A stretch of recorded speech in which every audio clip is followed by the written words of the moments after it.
Золоо шоуыг сонсох дуртай бол subscribe дараад дэмжээрэй. Мөн бас Apple Podcast дээр 5 хоттой review өгч дэмжээрэй. Баярлалаа. Тэгээс trumpet хөгжмийг Луи Армстронг бол одоо мундаг нэг жишээ нь байгаа. Trumpet тоглох ер нь онцлог нь яг зүгээр jazz мэдгүй байгаа хүмүүст ер нь онцлогийн сайхан тайлбарлаад өгч юм бол ягаад trumpet таартай вэ? Яа. Мэдгүй би одоо ч ийм асуултанд хариулж үзэж байгаагүй юм. Энэ чинь яг би мэдээж энэ хөгжмөнд аюу хайртай.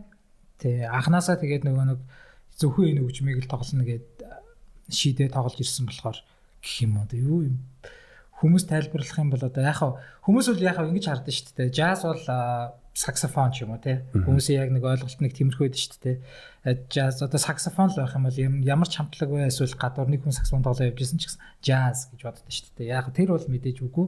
Jazz хөгжим гэдэг чинь өөрөө юм шал өөр урсгал чиглэл тэгээ мэдээж юм баг хамт олонтой хамтлагтай байж иж бас цаашаа ингэж явдаг тийм хөгжмийн урсгал бас тийм нэг юмд баригддаг. Одоо ингээл юу ч үгүй ямар нэгэн cover mower дээр хийдэж ш хамтлагууд чинь тэгэл яг тэр хөгжмөндөө ингэж баригдаж тоглолдог. Яг тэрийг л тэрнгээр нь тоглоно ингэж тоглоно гэдэг бол jazz хөгжим бол ерөөсөө тийм биш. Яг ингээд хүн өөрийнхөө юу бодож байгаагаа юу хэлэх гэж байгаагаа хөгжмөөрөө дамжуул шууд чөлөөтэй илэрхийлж болдог тийм хөгжим урсгал байхгүй. Тэмдээ ч юм уу trumpet бол яг айгуу гоё зөгцдөг юм шиг санагддаг надад өөрөө ингээд нэг тийм юм ярьж байгаа юм шиг сонсогддог байхгүй тоглохоор эсвэл ер нь л яг л юм ярьж байгаа юм шиг л тийм мэдрэмж төрүүлдэг. Би хэлэх гэж байгаа юм аа зүгээр ингээ харж байгаа л одоо жишээлбэл би тоглолт хийж байхад урд нэг хүн өөдөөс харчаал те яадаг чи нэг жоохон дургууслаа илэрхийлэх ч юм уу те тэгэх юм бол чангад ургаж болно нэр гэж те гих бичлээ ер нь гоё шүү дээ. Тэгээс ингээд джазын яг гарал үүслийг авч үзэх юм бол маш их сонирхолтой байгаа. Би нэг джазын одоо гарал үүслийн тухай нэг тийм баримтлах кино үз. Тэгээд тэрэн дээр одоо New Orleans гэдэг Америк New Orleans байгаа та бүхэн мэдж байгаа Катрина гэдэг одоо hurricane-ийн моглоор хөжилдэг үлээ. Нэг маш нэг хэдэн жилийн өмнө амар том өвмэн болж исэн. New Orleans гэдэг хотод бол ер нь jazz үүсэж исэн. Тэгэнгүүт нь ragtime blues гэдэг хоёр урсгал микслээд тэгэнгүүт нь Африкийн хар арстангууд мөн бас Европоос ирсэн одоо Герман ч юм уу Франц ч юм уу хүмүүс ингээл яг ингээл соёлын холилдоон донд ингээд соёлын мөн бодисын холилдоон донд үүссэн ингээд урсгалгаа яалтчгүй Америк гэдэг зөндөө болон Америк jazz хөгжимч юу гэдэг байвал jazz хөгжим бол Америк үнцэнтэй одоо хүний эрх чөлөө өөрийгөө тийм илэрхийлэх тийм одоо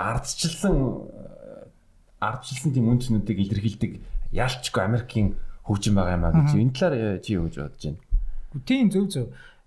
Тэр бол мэдээж New Orleans 1800-аад оны сүүл үеэр ерөнхийдөө үүсээд тэгээ 1920 он хавцаа байдаг хаа 20 оноос хойш яг энэ jazz үе гэж гарч ирсэн. Тэгээд тэр үеэс хойшоо ингээд ер нь одоо явсаар нь байгаад яг тэр үедээ бол jazz хөгжим бүжгийн хөгжим гэж бас нэрлэдэг байсан байна.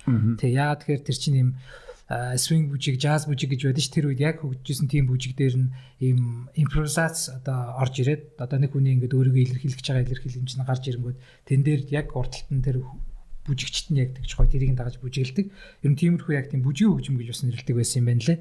Тэгээд 1800-аад оны сүүлээс болохоор тэр чинь traditional jazz гэж эхлээд нэрлэгдэж явдаг байсан. Тэг яг зөв тэр ragtime blues тэр хөгжмүүд чинь ингэж холилдсон гэдэг нь бол яг тэр нь зөв. Тэгээд тэрнээс хойш Dixieland jazz гэж гарч ирээд одоо яг нэг Louis Armstrong чинь тэр үедээ Hot 5, Hot 7 гэдэг хамтлагууд байгуулж ирсэн баггүй. Тэр нь Hot 5 нь яадаг байсан бэ гэхээр бөмбөргүй болон бэс хөгжимгүй тийм хамтлаг хамгийн анх үсээд тэрийг яг Dixieland гэж яагаад тэгэхээр банжонд юуныхаа бөмбөрийнхөө үргийг үсдэг гэж явдаг нэг тийм. Энд чинь ийм банжоны ийм цар нь яг бөмбөрийн нэг снэрийн хальс шиг баггүй. Тэгээд яг тэрийг ингээд бөмбөр зогсож байгаа юм шиг тэгж тоглолдог.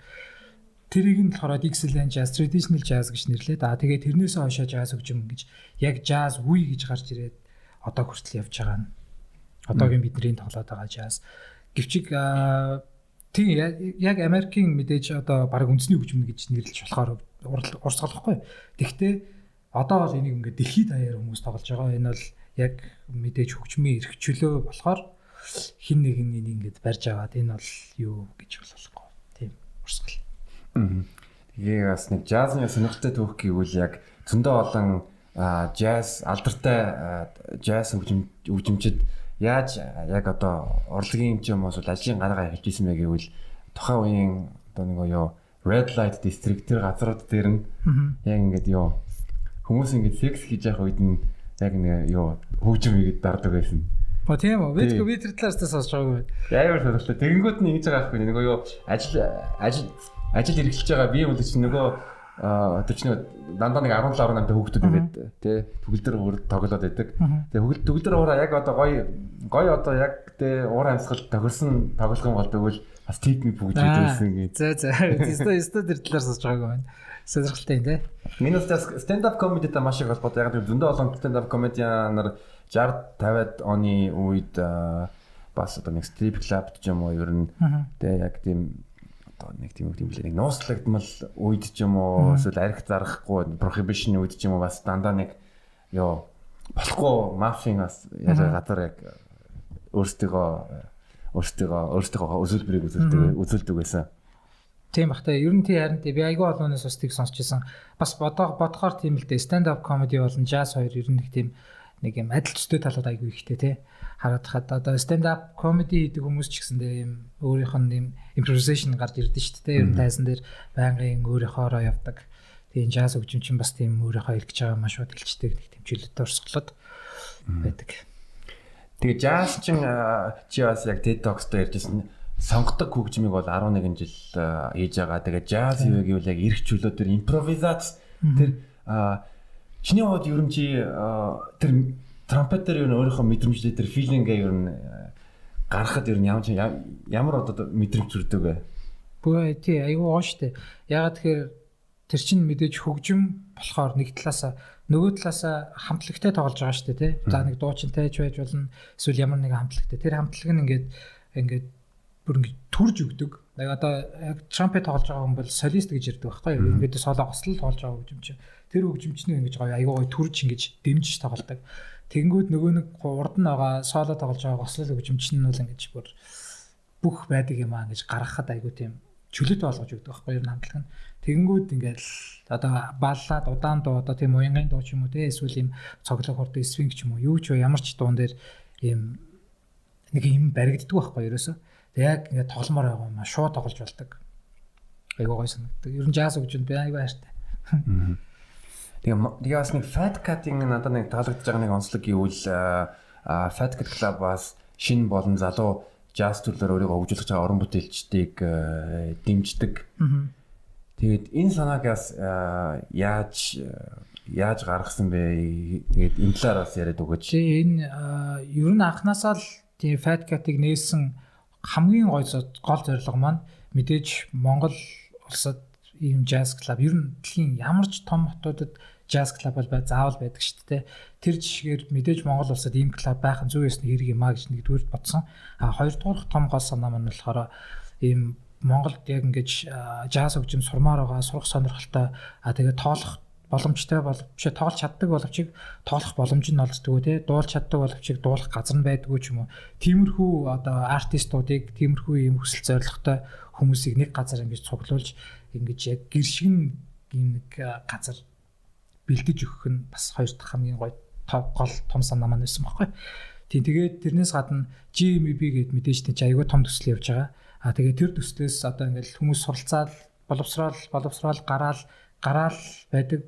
Тэгсэн чинь тоолох газар байхгүй бол тий бас аягүй онцгүй байхгүй. Тэгэхдээ тэр хүмүүсийг нь одоо манай дээр Fat Cat дээр jam session гэж болдог. Jam session яг яадаг вэ гэхээр гэж хүмүүсийг ямар ч хамаагүй тогломоор байгаа, дуулмаар байгаа хүмүүсийг нэг тайзан дээр бөөнд нь гаргаж ирээд хамт тоглодог. Тим өдөр болдог байхгүй.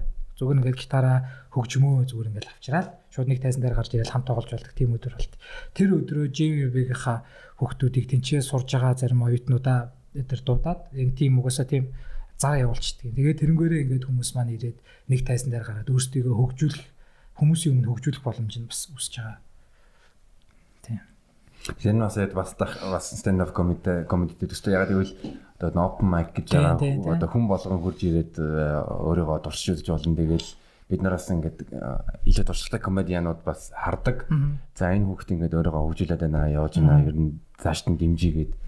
Тэр бас яг хууны характер л да.